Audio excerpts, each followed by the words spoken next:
The body lay crumpled in the sand like a discarded rag doll, and Emmett Pierce thought she was dead until he saw her chest rise with the barest whisper of breath. He pulled his horse to a halt so fast that dust kicked up around them both, forming a cloud that hung in the still desert air. The woman's clothes were torn and sun-bleached, her skin blistered and peeling, lips cracked and bleeding. Emmett dismounted in one fluid motion, years of working cattle making every movement efficient and deliberate. He knelt beside her, pressing 2 fingers to her neck. The pulse was there but weak, fluttering like a dying butterfly. "Madam," his voice came out rough from his own day in the saddle. "Madam, can you hear me?" No response. He looked around at the endless expanse of New Mexico desert stretching in every direction, the summer heat of 1882 making the horizon shimmer and dance. There was nothing out here. No wagon, no horse, no canteen, just this woman, somehow still alive despite what must have been days without water. Emmett reached for his own canteen, knowing he had precious little left but unable to leave her like this. He tipped a small amount of water onto his fingers and moistened her lips, not wanting to give her too much too fast. Her body was so dehydrated that drinking too quickly could kill her as surely as the desert had tried to. Her eyelids fluttered. They were swollen nearly shut, but he saw a sliver of brown iris beneath them. "Easy now," he murmured, supporting her head with one hand. "Just a little at a time." He let a few drops fall onto her tongue. She made a small sound, somewhere between a whimper and a sigh. Her throat worked as she tried to swallow. Emmett looked back toward Raton, calculating distances in his head. He was a good 15 miles out, had been tracking a stray bull that had wandered from his family's ranch. The town was the closest source of help, but getting her there in her condition would be tricky. The afternoon sun was merciless, and his horse was already tired. He made his decision quickly. Lifting her was like picking up sun-dried leather, her body frighteningly light. He settled her across his saddle, then mounted behind her, cradling her against his chest. His horse, a sturdy bay named Copper, shifted under the extra weight but held steady. "Come on, boy," Emmett said, turning them toward home. "We've got to get her to Doc Henderson." The ride back to Raton seemed to take forever. Emmett kept giving the woman small sips of water, rationing what little remained in his canteen. The sun beat down on them both, and he found himself telling her things just to hear a human voice in the vast emptiness. "My name's Emmett Pierce," he said. "I run cattle with my pa and brothers just outside Raton. Been out here since dawn looking for a bull that's got more wanderlust than sense." He adjusted his hold on her slightly. "Don't know how you ended up out here, but you're one of the toughest people I've ever seen.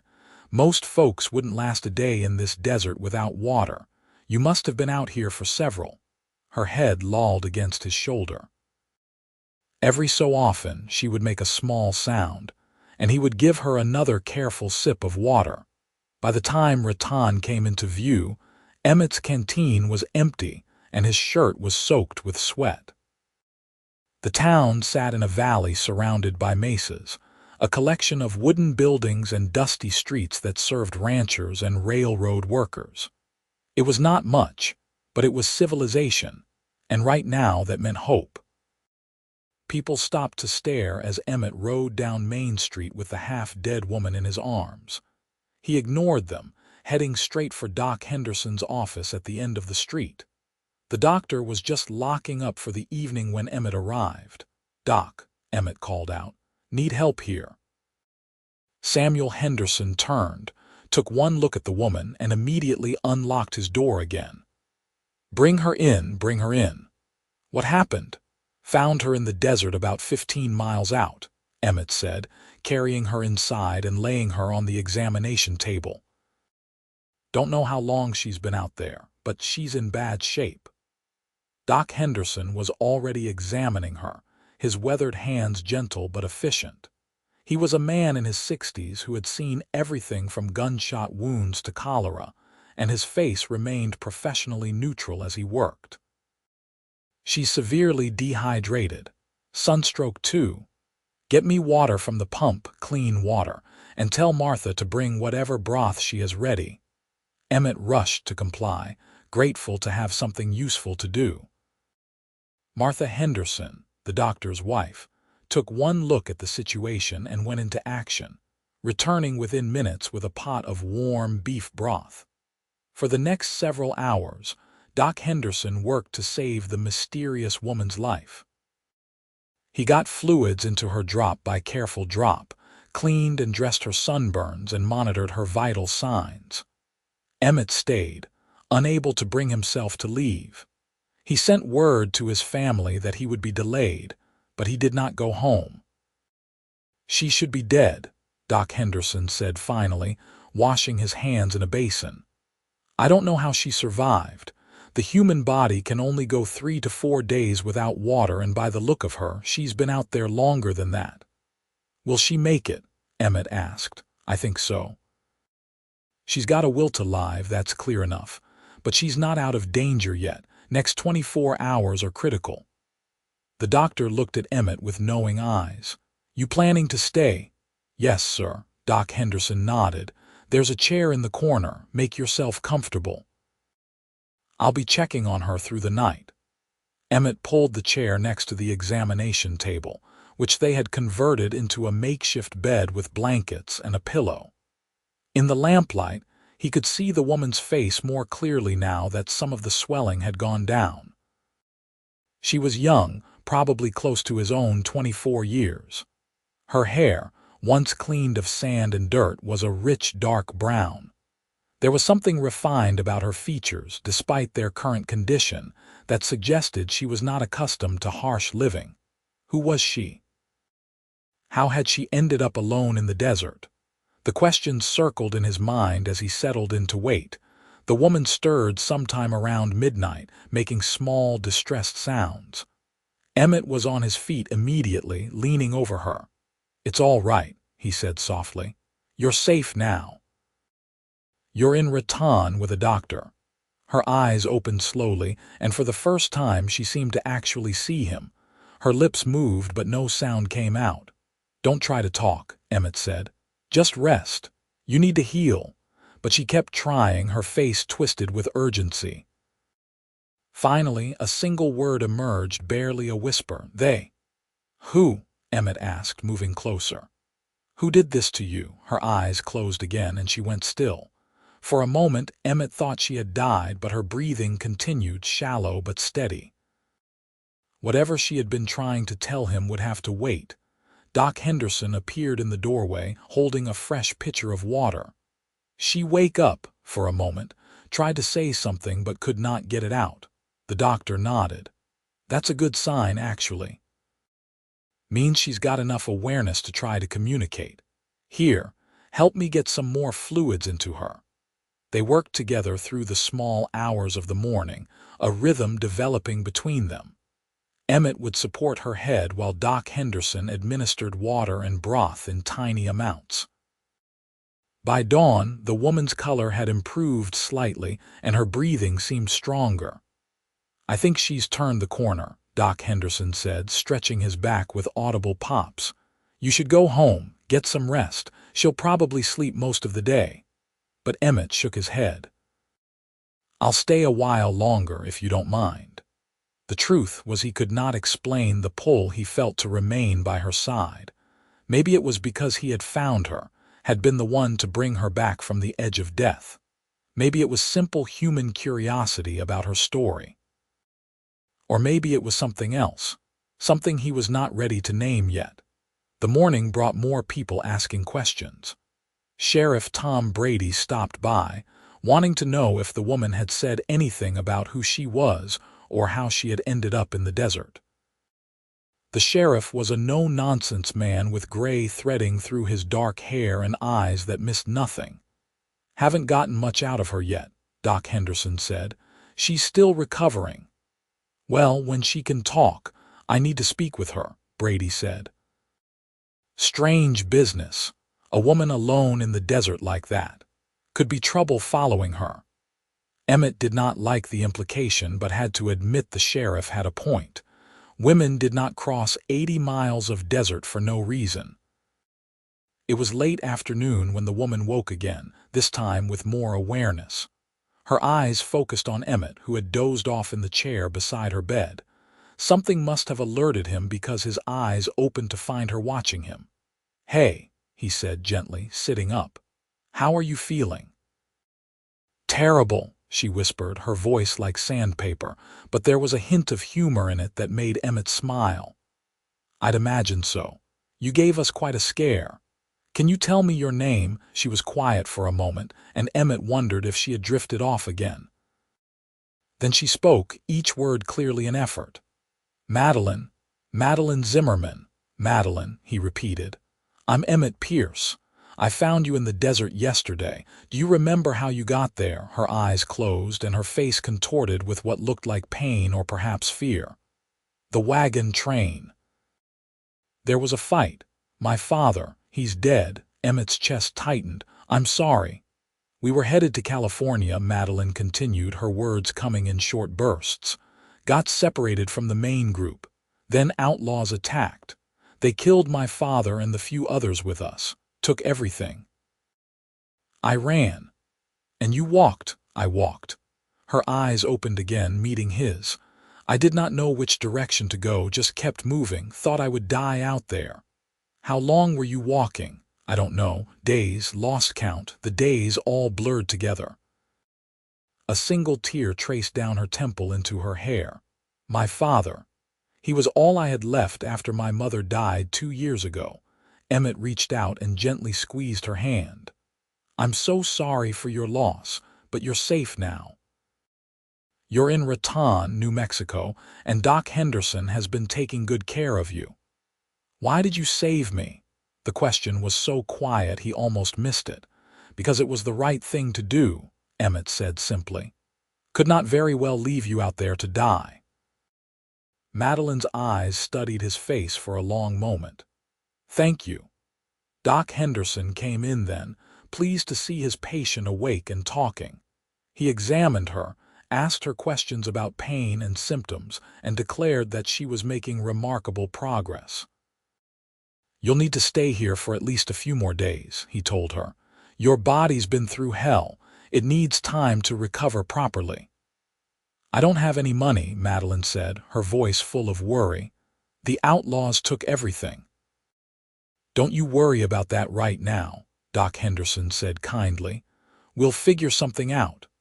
After the doctor left, Emmett stayed with Madeline, helping her take small sips of water and telling her about Raton.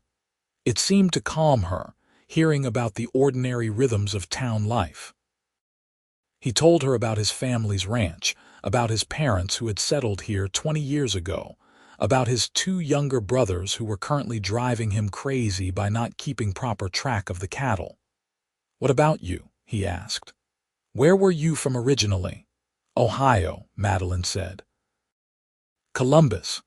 My father had a shop there, made saddles and leather goods. But after my mother passed, he wanted a fresh start, heard there were opportunities in California. So we sold everything and joined a wagon train heading west." Her voice grew bitter. "Some opportunity. I know it does not help right now, but you will get through this," Emmett said. "You are clearly strong as iron. Anyone who can survive what you did has the strength to survive anything." Over the next few days, Emmett visited Madeline as often as his ranch work allowed.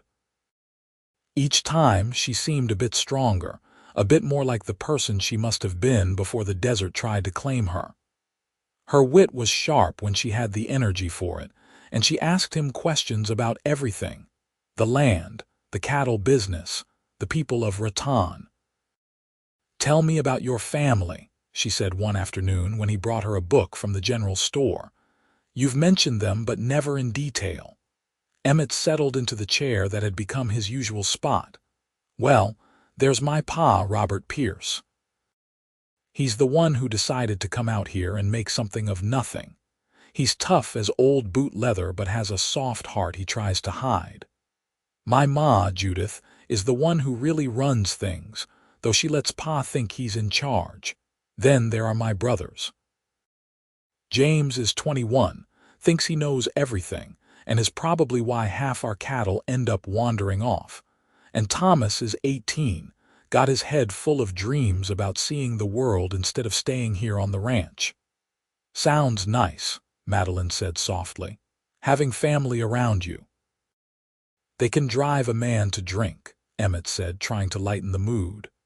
But yes, I suppose I'm lucky. What about you? Any other family? She shook her head. I was an only child, no aunts or uncles to speak of. It was just me and my father after Mama died. Now it's just me. The loneliness in her voice cut through him. You're not alone, Emmett said, surprising himself with the intensity of his words. You've got friends here now. Madeline looked at him, something soft and vulnerable in her expression. Do I? Yes, he said firmly. You do. Sheriff Brady came by a week after Madeline had been brought in. By then, she was able to sit up in bed and had regained some of her strength, though Doc Henderson still insisted she rest. The sheriff took her statement about the attack on the wagon train, his face growing grimmer with each detail. Can you describe these outlaws? He asked. There were 4 of them, Madeline said. The leader had a scar across his left cheek. Another one had red hair and was missing his front teeth. I did not get a good look at the other 2. Brady nodded slowly. Sounds like the Garrett gang. They've been terrorizing folks between here and Texas for months. We've been trying to track them down. He stood, placing his hat back on his head. I'll send some men out to where the attack happened, see if we can pick up their trail and also recover your father's remains for a proper burial. Thank you, Madeline whispered. After the sheriff left, Madeline was quiet for a long time.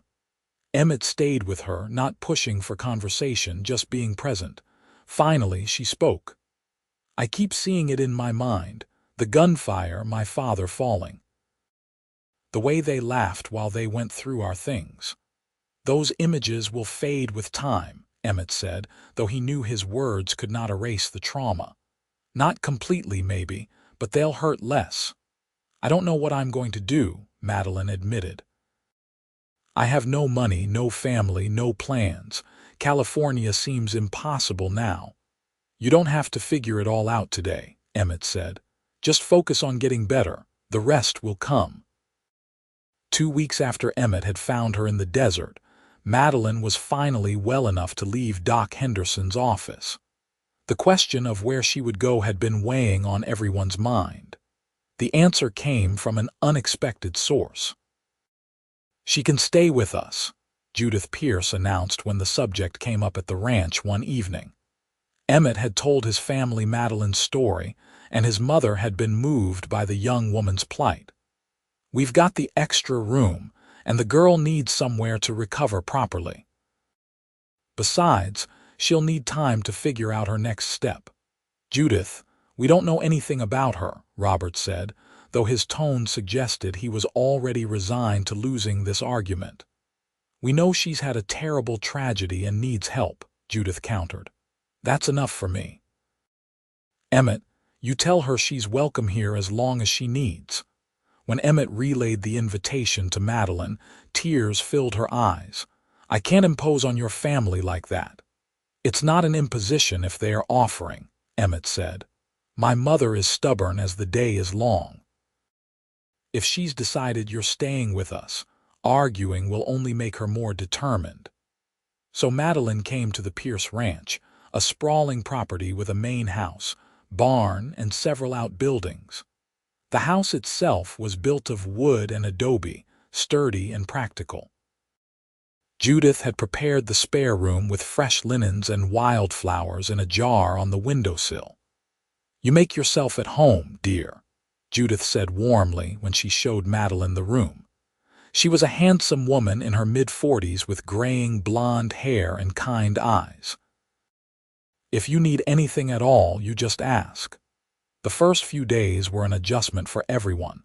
Madeline was still regaining her strength and tired easily. She helped where she could, insisting on earning her keep despite Judith's protests. She learned to cook beans the way the Pierce family liked them, helped with mending, and sat on the porch shelling peas. Emmett found excuses to be around the house more than usual. His brothers teased him mercilessly about it, but he did not care. He liked talking to Madeline, liked the way her mind worked. She was well-read despite having only finished 8th grade, and she had opinions about everything from politics to poetry. "Your father taught you to think for yourself," Emmett observed one evening when they were sitting on the porch after supper. The sun was setting, painting the sky in shades of orange and pink. "He did," Madeline agreed. "Said it was important for everyone to have their own thoughts, even women. My mother's father had been the same way. I was lucky, I suppose. I know a lot of women who are not encouraged to have opinions." "It's one of the things I like about you," Emmett said, then felt his face heat. "One of the things I admire, I mean." Madeline looked at him with amusement. "Is that so? You know what I mean." "I do, and for what it is worth, I like you too, Emmett Pierce." The way she said his name made something warm unfurl in his chest. He had been trying not to examine too closely what he was feeling for Madeline, telling himself it was just natural concern for someone he had saved. But sitting here with her in the gathering dusk, he could not deny it any longer. He was falling for her, had been falling since the moment she had opened her eyes and looked at him with such fierce determination to live. Summer deepened into August. Madeline grew stronger, the pallor of near death replaced by healthy color. She learned to ride the gentler horses and would sometimes accompany Emmett when he checked fence lines or moved cattle to different pastures. The ranch became home to her in a way that surprised them both. "I never thought I'd like ranch life," she admitted one day when they had stopped to water the horses at a creek. "In Columbus, everything was buildings and streets, but there's something about all this space, this sky. It makes me feel free." "That's why my pa stayed," Emmett said. "He said after the war he needed room to breathe. Found it out here." They were standing close together, and Emmett was acutely aware of every inch of space between them. He wanted to kiss her, had wanted to for weeks now. But he was not sure if she felt the same way or if she was just grateful for his help. Madeline solved his dilemma by rising on her toes and kissing him first. It was soft and tentative, a question as much as an action. Emmett answered by wrapping his arms around her and kissing her back with all the feeling he had been holding in. When they finally broke apart, both were breathing hard. Madeline's cheeks were flushed and her eyes were bright. "I've wanted to do that for a while," she said. "Me too," Emmett admitted. "I did not want to presume. You have been through so much, and I did not want you to feel obligated or like I expected anything because my family took you in." "Emmett Pierce, you are one of the best men I have ever met," Madeline said seriously. "What I feel for you has nothing to do with obligation. I think I started falling in love with you when I first opened my eyes and saw you watching over me." "I know I fell for you that first day," Emmett said. "When you tried so hard to speak, to tell me something even though you could barely move. I thought, this is the strongest person I've ever met." They kissed again, longer this time, unhurried. The horses drank from the creek and the world seemed to hold its breath around them. After that day, everything changed and nothing changed. Emmett and Madeline were careful to be proper around his family, but everyone could see what was developing between them. Judith watched with maternal satisfaction, while Robert grumbled good-naturedly about his eldest son being distracted from his work. "You planning to marry that girl?" Robert asked Emmett one evening when they were checking on a pregnant cow. "If she'll have me," Emmett said honestly, "but I want to give her more time. She's been through hell, don't want her to feel rushed into anything." Robert nodded approvingly. That's smart thinking. But don't wait too long, son. Life's short, and when you find someone good, you hold on to them. September brought cooler nights and the first hints of autumn. Sheriff Brady came by the ranch with news. They had tracked down the Garrett gang and engaged them in a shootout near the Texas border. 2 of the outlaws were dead, including the leader with the scar. The other 2 had been captured and would face trial. We also found where they attacked your wagon train, Brady told Madeline. Recovered your father's remains and those of the others, gave them proper burials in the Raton Cemetery. I can take you there if you'd like to pay your respects. Madeline nodded, tears streaming down her face. Yes, please. Thank you for doing that. Emmett went with her to the cemetery the next day. It was a modest plot on a hillside overlooking the valley. 6 new graves had been dug, each marked with a simple wooden cross. Madeline knelt by the one marked with her father's name, her hand pressed to the earth. "I'm sorry, Papa," she whispered. "I'm so sorry you did not make it to California, but I want you to know I'm all right. I'm safe and I'm happy. I've found good people here. I think you'd like them. Especially Emmett. He's a lot like you in some ways, kind and steady and good." Emmett stood back, giving her privacy but staying close enough that she knew he was there. When she was ready, he helped her to her feet and held her while she cried. "He would have liked you," Madeline said when she had composed herself. "My father always said you could judge a man by his actions, not his words. You've shown me nothing but kindness and respect." That would have mattered to him. "I wish I could have met him," Emmett said. "Any man who raised a daughter like you must have been exceptional." As fall progressed, Madeline became truly part of the Pierce family and the Raton community. She helped Judith with preserving vegetables for winter and learned to make the huge meals required to feed a household of ranch workers. She attended church socials and became friends with other women in town. Her laughter, once such a rare sound, became common around the ranch house. In late October, Emmett finally worked up the courage to ask the question he had been holding inside for months. He took Madeline on a ride to his favorite spot on the ranch, a high point that overlooked miles of grassland and distant mountains. The cottonwood trees were golden with autumn, and the air was crisp and clear. "Madeline," he began, suddenly nervous despite having rehearsed this moment 100 times in his head. "These past few months with you have been the best of my life. You came into my world when I was not expecting anyone, and you've changed everything. You've made me see the ranch differently, see my own life differently. Everything is better with you in it." Madeline was watching him with those intelligent brown eyes, a slight smile on her lips. "Go on. I know you've been through terrible things, and I know you had different plans for your life before all this happened. But I'm hoping maybe you might consider new plans. Plans that include staying here, with me." He took a breath. "What I'm trying to say, probably badly, is that I love you. I'm in love with you, have been since almost the beginning, and I'm asking if you'll do me the great honor of becoming my wife."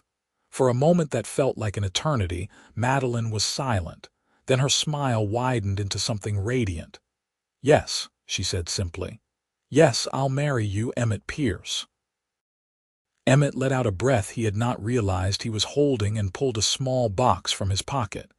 Inside was a gold ring with a modest sapphire, the best he could afford.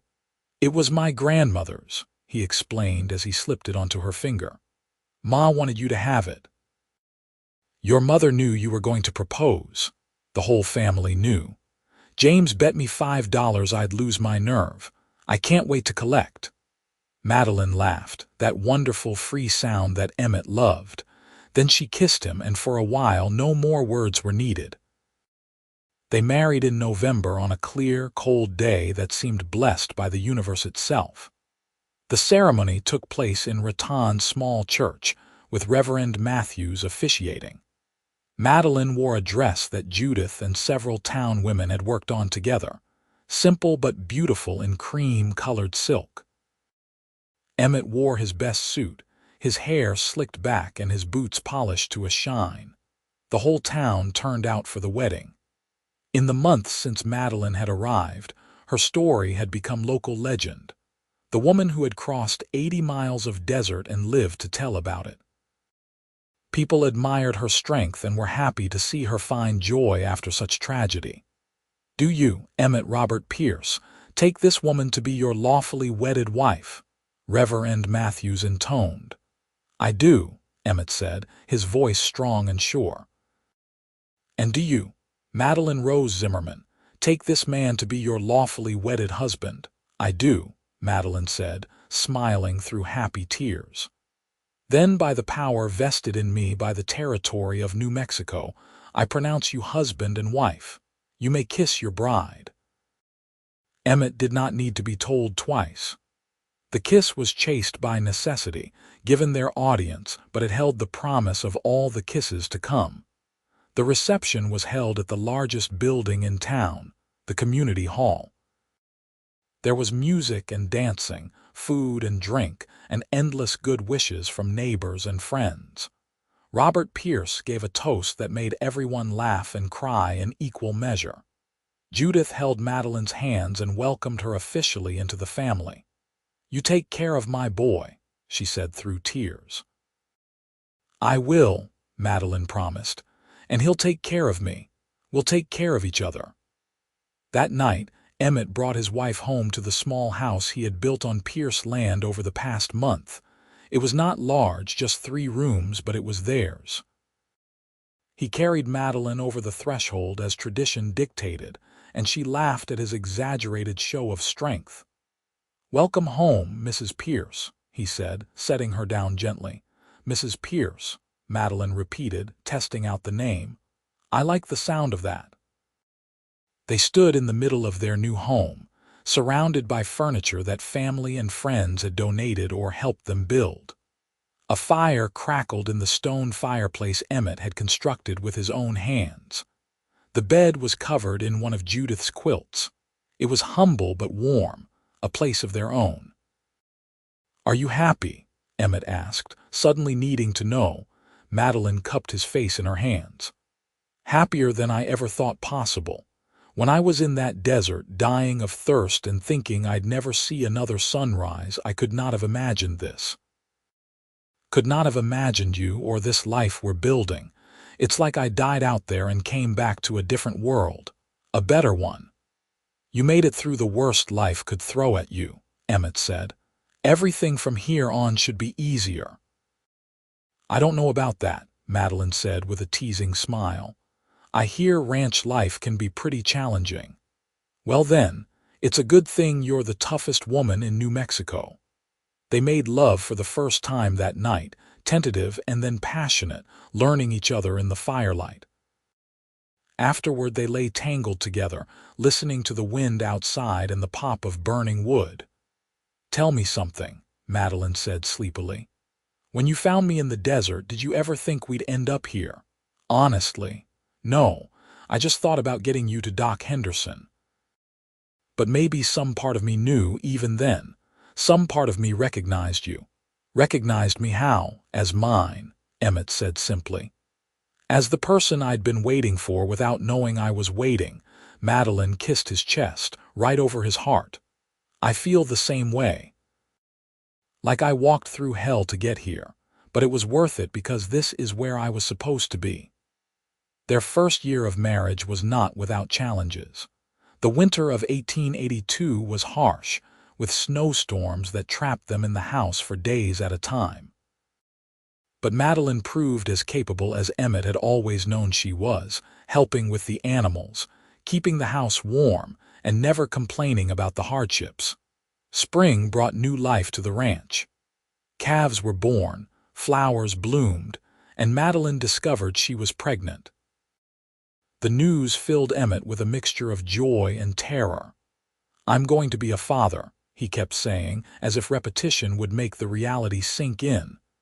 "And I'm going to be a mother," Madeline said, placing his hand on her still flat stomach. "Our child, made from both of us." The pregnancy was not easy. Madeline suffered from terrible morning sickness that lasted well into her second trimester.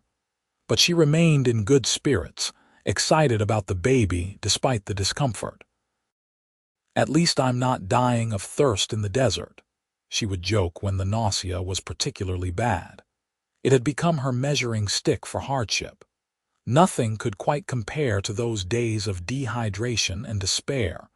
Judith Pierce was over the moon about becoming a grandmother. She fussed over Madeline constantly, bringing her special foods and making tiny clothes for the baby. Robert pretended to be gruff about it, but Emmett caught him carving a wooden rocking horse when he thought no one was watching. In December of 1883, as snow fell softly outside, Madeline went into labor. It was a long, difficult birth that lasted through the night and into the next morning. Doc Henderson was there, along with Judith and a midwife from town. Emmett paced the main room of their house, helpless and terrified while his wife fought to bring their child into the world. When he finally heard the baby's cry, strong and indignant, he nearly collapsed with relief. Judith emerged from the bedroom, her face weary but smiling. "You have a son," she announced. "A healthy baby boy, and Madeline is tired but doing well." Emmett was in the room before she finished speaking. Madeline lay in bed, her hair damp with sweat, her face pale but radiant. In her arms was a tiny bundle, red-faced and squalling. "Our son," she said, looking up at Emmett with exhausted wonder. "Our baby boy." Emmett knelt beside the bed, gently touching the baby's impossibly small hand. The infant's fingers curled around his, gripping with surprising strength. "He's perfect," Emmett whispered. "You're both perfect." Thank you. Thank you for this." They named him Henry James Pierce, after Madeline's father and Emmett's brother. The baby had Madeline's dark hair and what would prove to be Emmett's blue eyes. He was healthy and loud, with a tendency to wake up at all hours demanding to be fed. Those early months of parenthood were exhausting and wonderful in equal measure. Emmett had never known he could function on so little sleep, or that such a tiny human could completely reorganize his priorities. Everything he did was now filtered through the lens of being Henry's father. Madeline adapted to motherhood with the same determination she brought to everything else. She nursed the baby, sang to him, and somehow managed to keep their household running despite the constant demands of an infant. "How are you doing all this?" Emmett asked one night when he found her up with Henry, rocking him back to sleep. "The same way I walked 80 miles through the desert," Madeline said with a tired smile. "One step at a time, one moment at a time." As Henry grew from infant to toddler, the Pierce ranch prospered. Emmett and his father expanded their herd, taking advantage of the growing demand for beef. Madeline kept their books, proving to have a head for numbers that made their business more profitable. She also started a small garden that produced vegetables they could sell in town. Life settled into a rhythm of work and family, seasons and celebrations. Henry took his first steps on a spring morning when the cottonwoods were leafing out. His first word was "Papa," much to Emmett's delight and Madeline's mock indignation. He was a happy child, curious about everything and fearless in the way of toddlers. In the summer of 1885, Madeline became pregnant again. This pregnancy was easier than the first, and she carried the baby with confidence born of experience. Their second child, a daughter they named Sarah Ann, was born in February of 1886 during a brief warm spell between winter storms. Sarah was different from Henry in every way. Where he had been loud and demanding, she was quiet and observant. She had Madeline's brown eyes and a solemn expression that made her look wise beyond her infant years. "Two children," Emmett said one evening, watching Madeline nurse Sarah while Henry played with his wooden horse nearby. "We're outnumbered now. We'll just have to work as a team," Madeline said. She looked content in a way that made Emmett's heart swell. This was the life they had built together from the ashes of tragedy. The years passed in the way years do when life is full and good. Henry started school in Raton, riding into town with his grandfather several days a week. Sarah grew into a serious, thoughtful child who loved books and horses in equal measure. The ranch continued to thrive under the combined efforts of the Pierce family. Emmett and Madeline's love deepened with time, tested and strengthened by the challenges of building a life together. They had their arguments, of course, about everything from money to child rearing to whose turn it was to get up with a sick child in the night. But they always worked through their disagreements, neither willing to let anger fester. "I made you a promise on our wedding day," Emmett said once after a particularly heated argument about whether to invest in new breeding stock. "To take care of you, to love you, to be your partner. I meant every word, even when we disagree." "I know," Madeline said, taking his hand. "And I made you the same promise. We're in this together for better or worse. Right now, it is just worse." They ended up compromising on the breeding stock as they did on most things. It was one of the strengths of their marriage. Both were stubborn, but both were also willing to listen and adjust. In 1890, Madeline gave birth to their third child, another son they named Thomas Robert. He was an easy baby compared to his siblings, sleeping through the night almost immediately and smiling at everyone who looked at him. "This one is trying to make up for the other two," Emmett joked when Thomas was 3 months old and still maintaining his angelic behavior. "Don't get too comfortable," Madeline warned. "I have a feeling he's saving up his mischief for when he can walk." She was right. Thomas proved to be the most adventurous of their children, constantly getting into trouble and giving his parents new gray hairs. But he was also sweet-natured and affectionate, quick to apologize and generous with hugs. By 1895, the Pierce Ranch had become one of the most successful in the region.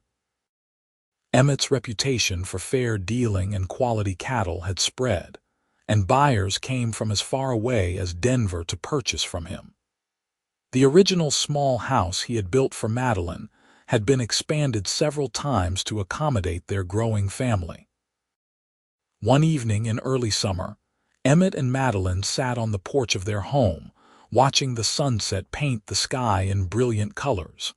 The children were in bed finally, after the usual chaos of dinner and baths and bedtime stories. The quiet felt like a luxury. "You ever think about that day?" Emmett asked. "When I found you in the desert, sometimes," Madeline admitted, "though it feels like a lifetime ago now, like it happened to a different person." "In a way, it did. You're not the same woman I found out there, and I'm not the same man who found you." "No," Madeline agreed. "We've both changed. We've grown together." She looked at him, her face soft with affection and memory. 13 years we've been together. Sometimes it feels like forever, and sometimes it feels like no time at all." "Best 13 years of my life," Emmett said. "Even the hard parts." "Maybe especially the hard parts because we got through them together. Do you remember what you said to me that first day, when I tried to thank you for saving me? I said it was the right thing to do. You did. And then later, you said something else. You said I was not alone, that I had friends. You gave me hope when I had none left." Madeline reached over and took his hand. "You gave me everything, Emmett. A home, a family, a purpose. A reason to be glad I survived. You gave me just as much," Emmett countered. "More, maybe. You showed me what real strength looks like, what courage means. And you gave me the family I did not even know I was longing for." They sat in comfortable silence for a while, hands clasped, watching the stars emerge in the darkening sky. From inside the house came a child's cry, quickly soothed. Life was never perfect, never without challenges, but it was theirs, built on a foundation of love and respect and shared struggle. "Emmett," Madeline said softly. Yes. Thank you for not riding past that day, for stopping, for seeing me when I was invisible against the sand. Madeline, I would cross 100 deserts to find you, Emmett said seriously. I would search the whole territory, the whole country. You were meant to be mine, and I was meant to be yours. I truly believe that. So do I, Madeline whispered. So do I. The summer of 1895 brought change to Raton and the surrounding ranches. The railroad expanded, bringing more people and more opportunities. The town grew, adding new businesses and even a proper school building. The Pierce Ranch adapted with the times, always finding ways to improve and evolve. Henry, now 11 years old, had developed his father's love for ranching and spent every free moment learning the business. He could rope a calf, mend a fence, and had opinions about cattle breeding that were surprisingly sophisticated for his age. Emmett looked at his eldest son with pride and a touch of wonder. This boy would carry on the family legacy one day. Sarah, 9 years old, remained the intellectual of the family. She excelled at school and had read every book she could get her hands on. Madeline had taught her daughter to value education, to never stop learning. But Sarah also loved the ranch, particularly the horses. She had a gift for gentling even the most skittish animals. Thomas, now 5, was exactly as chaotic as his parents had predicted. He was constantly underfoot, asking a million questions and finding creative ways to get into trouble. But his enthusiasm for life was infectious, and even when he drove everyone crazy, they could not help but love him. One afternoon in August, Madeline was working in her garden when a carriage pulled up to the house. Visitors were not uncommon, but this one was fancier than usual, clearly from somewhere with more money than Raton typically saw. A woman stepped out, middle-aged and well-dressed in a way that spoke of East Coast wealth. She looked around with an expression that suggested she found the ranch setting both fascinating and slightly alarming. "Can I help you?" Madeline asked, wiping dirt from her hands. "I'm looking for Madeline Zimmerman," the woman said. "I was told she might be found here." "I'm Madeline Pierce, formerly Zimmerman," Madeline said, curiosity piqued. "And you are?" "My name is Eleanor Whitmore. I'm an attorney from Ohio. I've been searching for you for quite some time, Mrs. Pierce. It's regarding your father's estate." Madeline felt her heart stutter. "My father died 13 years ago out here in New Mexico. There was no estate. The outlaws who killed him took everything." "They took everything he had with him," Eleanor corrected gently. "But your father had property and assets back in Columbus that he never sold. He left everything to you in his will. I've been trying to locate you to inform you of your inheritance." The news was shocking enough that Madeline had to sit down on the porch steps. An inheritance. Her father had led her to believe they sold everything when they left Ohio. Eleanor explained that Henry Zimmerman had indeed sold his saddle shop, but he had owned the building it was in plus 2 other properties in Columbus. He had also had a bank account he had kept separate from the travel funds. All told, the estate was worth a considerable sum, especially after 13 years of rental income from the properties. "Why did he not tell me?" Madeline asked, bewildered. "According to his attorney in Columbus, your father wanted you to have a nest egg in case things did not work out in California. He never got the chance to tell you about it." Eleanor pulled papers from her case. "I'll need you to sign some documents, and then we can arrange to have the funds transferred to a bank here in New Mexico if you'd like." Emmett arrived home an hour later to find Madeline still in a state of shock, papers spread across the kitchen table. She explained what had happened, watching his face as he processed the information. "You're wealthy," he said finally. "Or, well, more wealthy than we already were doing." "We're wealthy," Madeline corrected. "What's mine is yours, remember, Actually, I want to talk to you about that." Emmett sat down across from her, his expression serious. "This is your inheritance from your father, your safety net. I think you should keep it separate in your own name." "Why would I do that?" "Because it's the smart thing to do. Because having your own money gives you security and independence, and because your father clearly intended it for you." Emmett took her hands. "I love you, and I would never do anything to harm you, but I also know that life is unpredictable. If something happened to me, I want to know you and the children would be taken care of." Madeline's eyes filled with tears. "Nothing is going to happen to you. Probably not. But your father probably thought the same thing when he started West. We can't predict the future, but we can prepare for it." In the end, they compromised. Madeline kept the properties in Ohio, using the rental income for the children's education fund. The rest they invested in the ranch, expanding their operations and building a new barn. The money gave them options they had not had before, but it did not change who they were or how they lived. "Your father is still taking care of you," Emmett observed one evening. "Even all these years later." "He's taking care of all of us," Madeline said. "And I like to think he'd approve of how we're using his legacy." The turn of the century brought both celebration and reflection.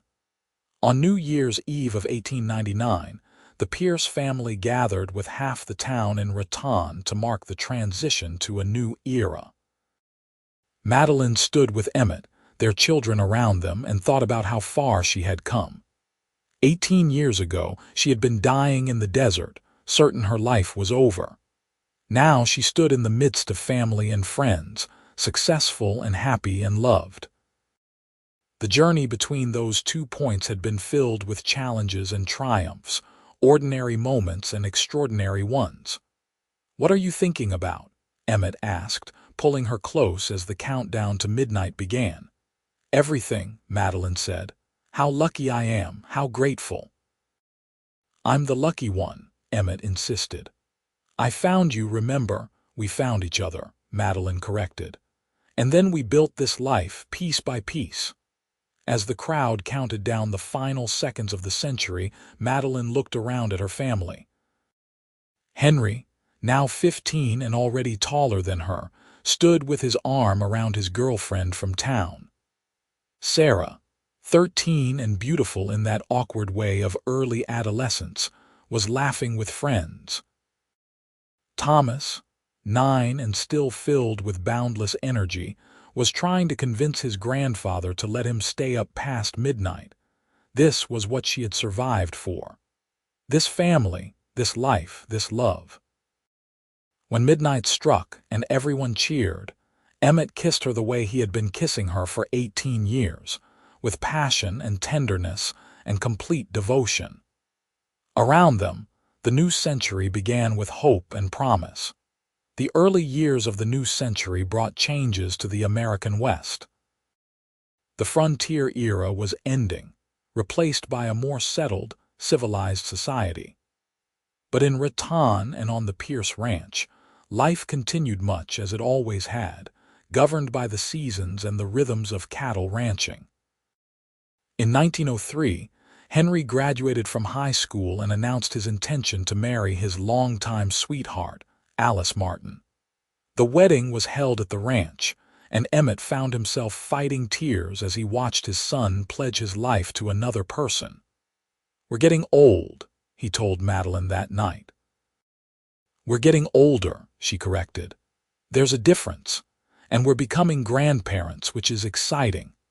Sure enough, Henry and Alice welcomed their first child, a daughter named Madeline after her grandmother, in the spring of 1904. Holding her granddaughter for the first time, Madeline was overwhelmed by the continuity of it all. Her father, who had died trying to give her a better life, now had a great-granddaughter who would carry forward his legacy. Sarah, meanwhile, had developed into a remarkable young woman. She attended Teachers College in Santa Fe and returned to Raton to teach at the expanded school.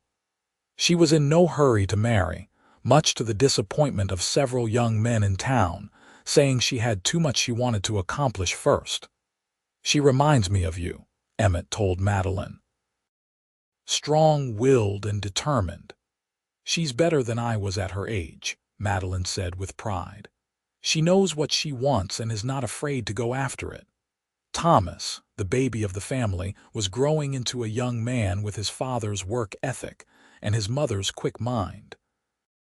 At 13, he was already talking about expanding the ranch even further, about breeding better cattle, about new techniques he had read about in farming journals. "Where does he get these ideas?" Emmett wondered. "From both of us," Madeline said. "He has your practical nature and my love of learning. It's a powerful combination." By 1910, the Pierce Ranch had become a true family operation spanning 3 generations. Henry and Alice had given Emmett and Madeline 4 grandchildren. Sarah had married a fellow teacher, Daniel Wright, and they had twin sons. Thomas was courting a rancher's daughter from the next county. The original ranch house had been expanded so many times that it was barely recognizable from the modest home Emmett had built in 1882. The small place where he and Madeline had started their married life was now a guest cottage where visiting family members stayed. One morning in late spring, Madeline and Emmett rode out to check on the herd, something they still did together when time allowed. They were both in their 50s now, their hair showing silver, their faces lined with the evidence of years spent in the sun. But they were still strong, still capable, still very much in love. They stopped at the same high point where Emmett had proposed 25 years earlier. The view was unchanged, miles of grassland, distant mountains, endless sky, but everything else was different. "You ever regret it?" Emmett asked.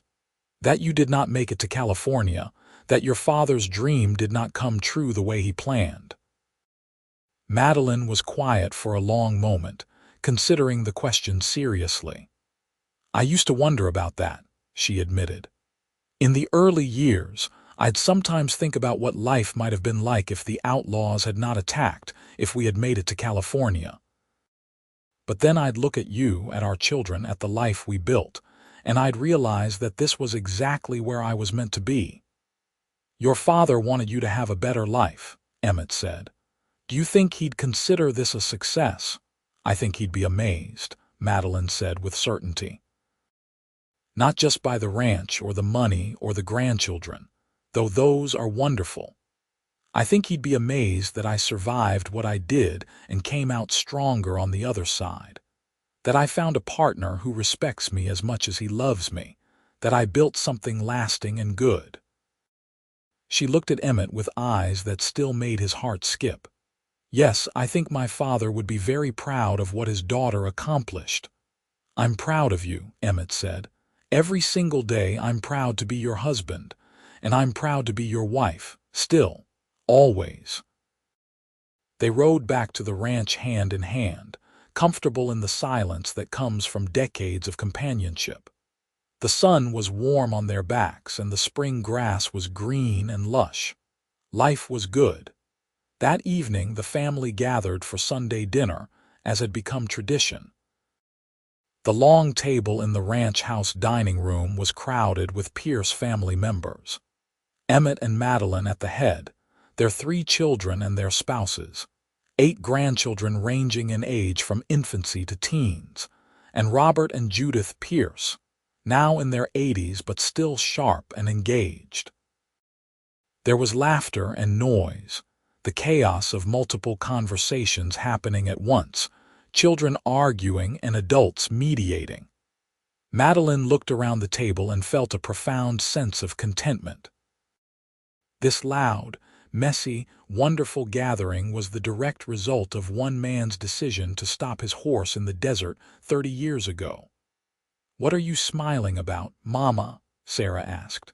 "Just thinking about how blessed we are," Madeline said. "All of us together like this." "You and Papa made this possible," Henry said. "You built something we can all be part of." Your grandmother and I just laid the foundation, Emmett said. All of you are building on it, making it stronger and better. Young Madeline, Henry's eldest daughter at 9 years old, raised her hand like she was in school. Grandma, will you tell us the story? About the desert. The table went quiet. The older grandchildren had heard the story before, but the younger ones had not. Madeline glanced at Emmett, who nodded encouragingly. All right, she said, but it's not an easy story. There are sad parts and scary parts. We can handle it, Thomas's son Peter said with the confidence of a 7-year-old, so Madeline told them. She told them about leaving Ohio with her father, about the wagon train and the dreams of California. She told them about the attack, though she softened the violence for the sake of the youngest listeners. She told them about walking through the desert, about the thirst that consumed every thought, about lying down in the sand and preparing to die. But then your grandfather found me, she said, smiling at Emmett. He could have ridden past. He was tired and his horse was tired, and I probably just looked like a bundle of rags from a distance. But he stopped, he checked, and he saved my life. Because Grandpa is a hero, young Thomas said firmly. Because your grandfather is a good man, Madeline corrected gently. He did what was right, even though it was hard. And that's what I want all of you to remember from this story. We all face deserts in our lives. Sometimes they're actual deserts, and sometimes they're just hard times we have to get through. But we survive them by taking one step at a time and by helping each other. By stopping when we see someone who needs help, even when it's inconvenient. The children listened with wide eyes, absorbing this lesson from their grandmother who had lived through the impossible. After dinner, when the children had scattered to play and the adults were cleaning up, Judith Pierce pulled Madeline aside. I remember the day Emmett brought you to town, the older woman said. You looked like death itself. I did not think you'd survive the night. Neither did I, Madeline admitted. But you did. And you've done more than survive. You've thrived. You've been everything I could have hoped for in a daughter-in-law and more. You've made my son happy, given me beautiful grandchildren, and become a true daughter to Robert and me. Judith's eyes were bright with emotion. I want you to know how much you're loved and valued. Madeline hugged her mother-in-law, this woman who had welcomed her without question all those years ago. Thank you for taking me in, for giving me a chance when I was nothing but trouble and expense. You were never trouble, Judith said firmly. You were a blessing from the moment you arrived. The years continued to roll by, marked by celebrations and sorrows, beginnings and endings. In 1915, Robert Pierce passed away peacefully in his sleep at the age of 85. Judith followed him 2 years later, and the family mourned the loss of the patriarch and matriarch who had started it all. But life went on, as it always does. More grandchildren were born. The ranch continued to prosper. Emmett and Madeline grew older together, their hair white now, their movements slower but their minds still sharp. In 1920, on their 38th wedding anniversary, Emmett surprised Madeline with a trip. They took the train to California, finally completing the journey her father had started so many decades ago. They stood on the beach in San Francisco, watching the waves roll in, and Madeline thought about all the twists and turns that life had taken. If her father had made it to California, she would have lived a completely different life. Maybe a good life, but not this life. Not Emmett, not their children, not the ranch. No regrets, Emmett asked, seeming to read her thoughts. Not a single one, Madeline said. Well, except that my father did not get to see this. He would have loved the ocean. Tell me about him, Emmett requested. Tell me what you remember. So Madeline did, sharing memories of her father that she had not spoken aloud in years. Henry Zimmerman came alive again in her stories. His laugh, his work-worn hands, his patient way of teaching her the leather trade, his dreams of a better future. "He sounds like he was a remarkable man," Emmett said when she finished. "He was. And he'd be happy to know his grandson carries his name, that his legacy lives on." Madeline leaned against her husband, watching the sun set over the Pacific. "I think this is what he wanted for me all along. Not California specifically, but a good life. A happy life. He got his wish, just not in the way either of us expected." They returned to Raton after a month of travel, both agreeing that while California was beautiful, New Mexico was home. The ranch welcomed them back, and they settled into the familiar rhythms of their life. In 1925, Emmett and Madeline celebrated their 50th wedding anniversary with a party that drew people from 3 counties. All of their children and grandchildren were there, plus friends and neighbors who had been part of their lives for decades. The celebration was held at the ranch, under a tent that covered a 1/4 acre of ground. Henry, now in his 40s and running the day-to-day operations of the ranch, gave a speech that had everyone laughing and crying. "My parents have shown us what love looks like when it's tested and proven true. They've built something that will last for generations, and they've done it with grace, humor, and an unshakable commitment to each other." Sarah read a poem she had written for the occasion, capturing her parents' journey from that day in the desert to this moment of celebration. Thomas presented them with a photo album containing pictures from every year of their marriage, a visual history of their love story. Madeline and Emmett stood together, surrounded by the evidence of their life's work. 3 children, 14 grandchildren, and 4 great-grandchildren, with more on the way. The ranch stretched around them, thousands of acres of land they had nurtured and improved. The business bore their name and would carry it forward long after they were gone. 50 years, Madeline said wonderingly as they danced to music provided by a band from town. "Half a century with you. Best 50 years anyone could ask for," Emmett said. "And I still love you as much as I did that day I proposed. More even. More. Because now I know all your secrets, all your quirks, all the little things that make you who you are, and I love every single one of them. Even my stubbornness," Madeline teased. "Especially your stubbornness. It's what kept you alive in that desert.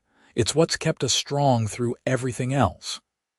As the party continued around them, they held each other close, 2 people who had found each other against impossible odds and built something beautiful together. The final years of their lives were peaceful. Emmett and Madeline moved into the guest cottage, leaving the big house to Henry and Alice and their growing family. They spent their days doing the things they loved: riding when the weather was good, reading, spending time with grandchildren and great-grandchildren. Madeline became known as the matriarch of not just her family but the entire Raton community. Young women sought her advice on everything from marriage to business. She always had time to listen, to share the wisdom she had gained from a life fully lived. Emmett remained active in ranch operations as long as his body allowed, finally stepping back at age 75 when his joints complained too loudly. But he still consulted on major decisions and could often be found watching the cattle with the eye of someone who had spent a lifetime understanding them. On a clear October morning in 1932, Emmett did not wake up. He had gone to sleep beside Madeline as he had every night for 50 years and simply did not open his eyes again. The doctor said it was his heart, that it had just stopped. A peaceful end for a good man. Madeline was devastated. For the first time since she was 21 years old, she was alone. The grief was crushing, a weight that made breathing difficult. But she was sustained by their children, by the grandchildren and great-grandchildren who filled the house with love and memory. At Emmett's funeral, held in the Raton church that had been rebuilt twice since their wedding, Madeline spoke to the overflowing crowd. "Emmett Pierce was the best man I ever knew," she said, her voice strong despite her tears. "He saved my life twice. Once in that desert, when he stopped and checked and did not leave me to die. And once every day after, by loving me and choosing me and building this beautiful life with me. I will miss him every moment until I join him again. But I will not be sorry for the grief, because the grief is just proof of how much love there was. And there was so much love." She lived for 3 more years, surrounded by family, still sharp and engaged despite her advancing age. She told stories, gave advice, and made sure every grandchild and great-grandchild knew they were loved and valued. On a warm spring evening in 1935, Madeline sat on the porch of the guest cottage, looking out at the land she and Emmett had called home for more than half a century. Sarah sat with her, keeping her company. "Are you all right, Mama?" Sarah asked. "I'm fine, sweetheart, just thinking. About Papa, always about Papa, but also about everything else. What a strange, wonderful journey it's all been." Madeline smiled. "You know, when I was dying in that desert, I had given up. I was ready to die. But then your father found me and everything changed. He gave me a reason to fight, to live. And look at what came from that one moment. Look at all of you. We're grateful every day that Grandpa stopped," Sarah said. "That he found you and brought you home. So am I, baby, so am I." That night, Madeline went to bed in the cottage she had shared with Emmett. She dreamed of the desert, of endless sand and merciless sun. But this time, she was not afraid. This time, she saw Emmett riding toward her through the shimmer of heat, reaching down to pull her up onto his horse. "Ready to go home?" he asked in the dream. "I'm ready," she said. In the morning, her children found her peaceful in her bed, a slight smile on her face. Madeline Pierce, née Zimmerman, who had walked 80 miles through the desert without a drop of water and lived to build an empire of love and family, had finally gone to join her cowboy. The funeral was held on a beautiful May day, and half of northern New Mexico seemed to attend. The story of the woman who survived the impossible had become legend, but those who had known her remembered more than survival. They remembered her strength, her kindness, her sharp wit, and her unshakable love for the man who had saved her and the life they had built together. Madeline was buried next to Emmett in the Raton Cemetery, not far from where her father had been laid to rest 53 years earlier. The headstone read, "Madeline Pierce, 1861–1935. Beloved wife, mother, grandmother, and great-grandmother, she crossed the desert and found home." The ranch continued to thrive under Henry's leadership and eventually passed to his children and their children. The Pierce name became synonymous with quality cattle and fair dealing. But more than that, it became synonymous with the love story that had started it all. Years later, historians would document the story of Madeline Zimmerman Pierce, the woman who had survived the unsurvivable. Books would be written, articles published. But none of them could fully capture what it had meant. The terror of those days in the desert, the miracle of being found, the wonder of falling in love while learning to live again. The main house of the Pierce Ranch, expanded and modernized over the decades, kept one room exactly as it had been. In it were photos of Emmett and Madeline throughout their lives, from the early days when they were young and building their future, to their golden anniversary, to the final years when they had become the elder statesmen of the family. There were Madeline's journals, filled with her elegant handwriting, documenting the everyday moments and extraordinary events of a life well lived. And in a place of honor sat a small, dried piece of desert flower pressed between the pages of a Bible. Madeline had picked it on one of her rides with Emmett, decades after her ordeal. "Life finds a way even in the harshest places," she had told him, tucking it into her Bible. That's what I learned in the desert. That's what you showed me. The legacy of Emmett and Madeline Pierce lived on in every descendant who carried their names, their values, and their story forward. The cowboy who had stopped to check a crumpled figure in the sand had changed not just one life, but had set in motion generations of life. The woman who had refused to die had honored that gift by living fully, loving completely, and building something that would last. Their love story had begun in the most unlikely way, in the most desperate circumstances. But it had endured and grown, deepened and matured, until it became the foundation of an entire family's history. From death had come life. From despair had come hope. From one moment of compassion in an endless desert had come a love that would be remembered and honored for generations to come. The desert that had tried to claim Madeline had instead refined her, tested her, and ultimately delivered her to exactly where she was meant to be. Emmett, riding across that same desert on what should have been an ordinary day, had been placed in exactly the right spot at exactly the right time to find the woman he was meant to love. It was, as their great-grandchildren would later say, the kind of love story that could only be true because no one would dare to invent something so perfectly, impossibly right. The woman crossed 80 miles of desert without a drop of water. The cowboy found her still breathing. And from that moment, everything changed forever.